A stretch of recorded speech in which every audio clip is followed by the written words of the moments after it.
Nasa Batasang Pambansana sa Quezon City ang nagpakilalang dating aide at bagman ni Vice President Sara Duterte na si Ramil Madriaga. Si Madriaga ay tetestigo sa impeachment hearing ng House Justice Committee mamaya. At para sa detalye, may unang balita live si Bam Alegre. Bam!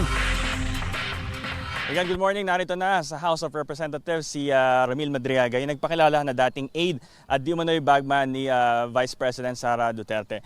Umalis ng Camp Bagong Diwa sa Taguig ang convoy na naghatid sa kanya ng alas 6 ng umaga. At bago mag alas 7 ng umaga, wala pang isang oras, ay nakarating na rito nga sa Kamara. Ang mga kawani na kasama naghatid sa kanya ay mula sa NBI, PNP, BJMP at sa House of Representatives sa Security. So naging mahigpit din yung pagsalubong sa kanya at ayon sa kanyang abogado ay sa holding area muna dalhin si Madriaga upon arrival here. No? Siya ay haharap dito sa House Committee on Justice matapos siyang ipasabpina para sa ilang clarificatory questions kaugnay nga ng impeachment hearing ng Bisa. Ito ang unang balita mula rito sa House of Representatives. Bam Alegre para sa GMA News.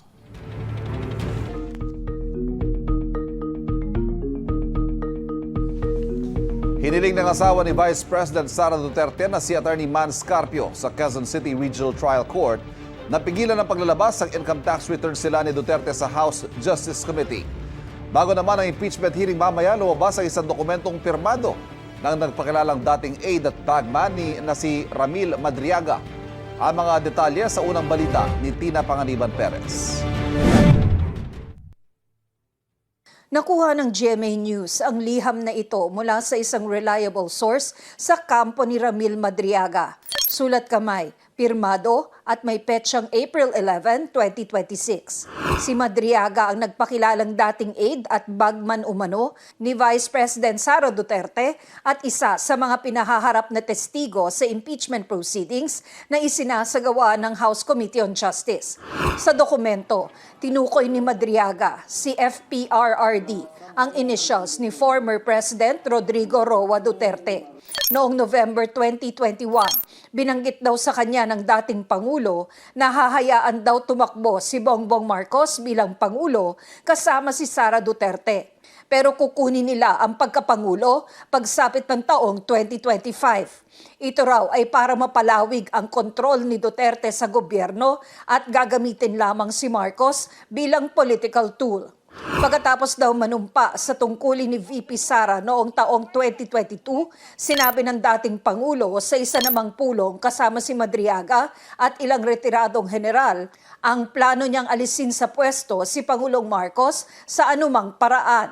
Uupo bilang Pangulo ang anak niyang si Sara Duterte at maaari pa rin itong tumakbo sa 2028 presidential elections. Dagdag pa raw ng nakatatandang Duterte. Alam daw ni Pangulong Marcos na bababa siya sa pwesto sa 2025 at ibibigay ito kay VP Sara. Kwento ni Madriaga, bago mapatalsik si Marcos, magkakaroon ng mass resignations ng government officials, mga rally, pagpaslang ng mga opisyal ng gobyerno, civil disobedience at pagsalakay sa Malacanang Palace na mga kinuha nilang mga grupo at individual. Ito raw ang assignment ni Madriaga, ang mag-recruit ng mga makikibahagi, kabilang ang mga kriminal at kahit mga sindikato. At kapag nagkakagulo na, ito raw ang magiging daan para magsagawa ang militar ng kudeta. Kung hindi raw kusang bababa sa pwesto si Marcos o mag-excel sa Amerika, papatayin daw ito. Hinihinga namin ang reaksyon dito si Vice President Duterte, pero dati na niyang itinanggi na nagtrabaho sa kanya si Madriaga. All systems go na sa hearing na isasagawa ng House Committee on Justice sa impeachment complaints laban kay Vice President Sara Duterte. Isa si Ramil Madriaga sa mga haharap at sasagot sa clarificatory questions ng mga kongresista. Tinanong namin kung kasama ito sa mga tatalakayin. If it is irrelevant to the accusations against the Vice President, particularly dito po sa misuse of confidential funds, tingin ko hindi po yun maisasama doon po sa mga pwede pong pag-usapan. Mahalaga po na we remain focused on the specific allegations relating to the impeachable offenses against the Vice President. Pag hindi po ito within that parameter, hindi po yun dapat talakayin po ng komite. Nag-inspeksyon na ang NBI at BJMP kasama ang ilang security personnel ng Kamara sa pagdarausan ng hearing bilang paghahanda sa pangangalaga sa seguridad ni Madriaga. May natanggap naman ang House Committee on Justice na kopya ng petisyon ng asawa ng bise na si Attorney Man Scarpio na humihiling sa Quezon City Regional Trial Court na pigilan ang paglalabas ng income tax returns nila ng bise sa impeachment hearing. Maliban daw kasi sa walang jurisdiksyon ng House Committee on Justice, labag din daw ito sa right to privacy ni Carpio na walang kinalaman sa impeachment. Pero kinontra ito ni Ridon. Hindi po yung totoo. Kasi ITRs are public documents. Kailangan pong makita kung meron po bang unexplained wealth ang atin pong pangalawang Pangulo. Ito ang unang balita. Tina Panganiban Perez, GMA News. Baka tutulong pa raw sa depensa ni Vice President Sara Duterte ang mga bagong alegasyon ng dati umano niyang bagman na si Ramil Madriaga. Ayon sa legal counsel ng bise, sabi ni Atty. Paulo Panelo, purong katang isip at hindi kapani-paniwala ang sinabi ni Madriaga na may planong term sharing at pagpatalsik kay Pangulong Bongbong Marcos. Handa raw silang pabulaanan ng bawat alegasyon. Ginit ni Panelo na patutunayan lang ng pagharap ni Madriaga sa House Justice Committee ang anyay kakulangan sa kredibilidad at ang mga kasinungalingan ni Madriaga. Nasa batasang pamasana sa Quezon City si Madriaga para tumestigo sa impeachment hearing ng House Justice Committee mamaya.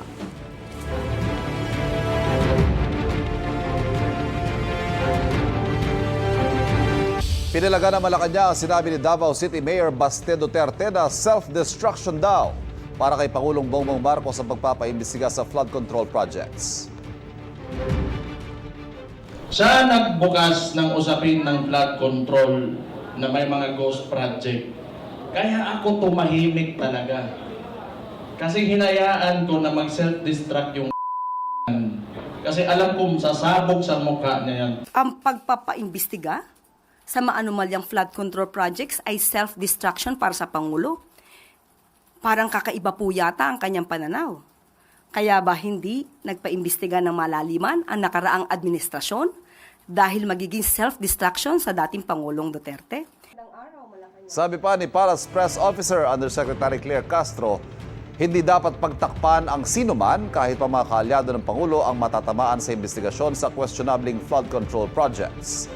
Paniwala naman ni ACT Teachers Party List Representative Antonio Tino, ang pagtalaga kay Mayor Duterte bilang bagong presidente ng PDP laban ay senyales na siya ang Plan B ng kanilang kampo sa 2028 presidential elections.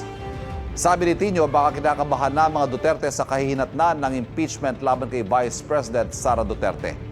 Ayon naman kay PDP laban Deputy Spokesperson Attorney Ferdinand Topacio, pinili si Mayor Duterte dahil kilala ang kanilang pamilya sa kanilang maayos na pamumuno. Bumreno, pansamantala mga mega oil price hikes. Epektibo ngayong araw ang big time oil price rollback. Live mula sa Quezon City, may unang balita si James. James! Igang, good morning. Kanya-kanya ng diskarte yung mga motorista kanina habang hinihintay yung rollback sa produktong petrolyo ngayong araw. Malaking tulong na rin daw kahit papaano, pero sana raw ay magtuloy-tuloy yung bawas presyo. Ipinarada muna ng TNVS driver na si Henry sa gasolinahan ng pinapasadang kotse habang hinihintay ang rollback sa produktong petrolyo ngayong araw. Sayang daw kasi ang kanyang matitipid. Nadagdag kita na rin na maiuwi sa kanyang pamilya. Malaking bagay din sa amin kasi yung pang araw-araw na namin doon lang lahat napupunta yung magkakaroon lang kinikita namin doon. May iuwi lang namin sa pamilya namin dati. Nasa 300 to 400 na lang Nagpakarga naman ang taxi driver na si Albert bago bumiyahe. Pero 400 pesos na halaga muna yan ng gasolina dahil hinihintay din niya ang rollback. Mamaya na lang ulit dadagdag para mas maganda-ganda. Dadagdagan ng bawas. Ganun lang din naman uli yan, itataas uli. Wala naman kabuhay-buhay yung ganyan, lokohan lang. Taong bahay na naman pinahirapan Ang jeepney driver namang si Joel, hindi na nahintay ang bawas presyo sa diesel dahil maaga siyang pumasada. 600 pesos ang pinakarga niya dahil yun pa lang ang hawak niyang pera. Baka mamaya na lang pag ikot pa.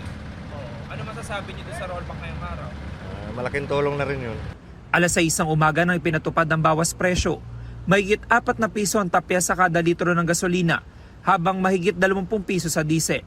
Pinalitan na rin ang signage sa gasolinahang ito sa Commonwealth Avenue. Ang TNVS driver na si Ray hinintay raw talaga ang rollback bago magpakarga. Kadagdag din po sa kita namin. Agad. Laking bagay yung yung 5 piso ata, 4 pesos. Kasi kung magbagas ka ng 20 liters, so 4 pesos sa 20 liters, malaking bagay na rin po yun. Pagarahin na rin ang jeepney driver na si Gerald mula sa 12 oras sa pamamasada pero 300 pesos lang ang kanyang kinita. Napunta raw ito sa 600 pesos sa pinakarga niyang diesel. Ito lang po yung pinera ko, no? Baril lang din po yung iuwi ko. Halos sa yung presyo ng diesel, kahit na bumaba pa ng 20 yan, kulang pa rin.